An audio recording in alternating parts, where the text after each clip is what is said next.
మన Tollywood rowdy Vijay దేవరకొండపై case నమోదైంది. విజయ్ దేవరకొండపై ఎవరు కేసు నమోదు చేశారు?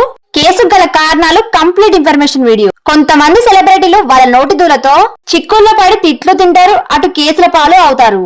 ప్రస్తుతం మన అర్జున్ రెడ్డి పరిస్థితి కూడా అదే. విజయ్ దేవరకొండపై SC/ST అల్ట్రాసిటీ కేసు నమోదైంది. ఈ కేసు ఫైల్ అవడానికి అసలు కారణం మన సూర్య గారి retro movie pre release event లో విజయ్ దేవరకొండ మాట్లాడుతూ ఇండియా పాకిస్తాన్ వార్ గురించి చెప్తూ మధ్యలో గిరిజనులను తీవ్రవాదులతో పోలుస్తూ చేసిన వ్యాఖ్యలపై విజయ్ దేవరకొండపై గిరిజన సంఘాలు రాయదుర్గం PS లో ఫిర్యాదులు చేశారు.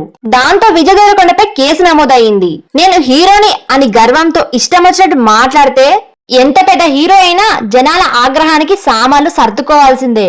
అటు మంచి సినిమాలతో సక్సెస్ లేక ఇటు తన నోటి దిలతో ఉక్కిరి బిక్కిరి అవుతున్నాడు మన విజయ్ దేవరకొండ. ఎదిగే కొద్ది ఒదిగి ఉండాలని మన రామ్ చరణ్ అన్నను చూసి నేర్చుకోవాలి ప్రస్తుత యంగ్ హీరోస్. దీని గురించి మీరేమనుకుంటున్నారో కామెంట్ చేయండి. వీడియో నచ్చితే please like and subscribe my channel. Thanks for watching.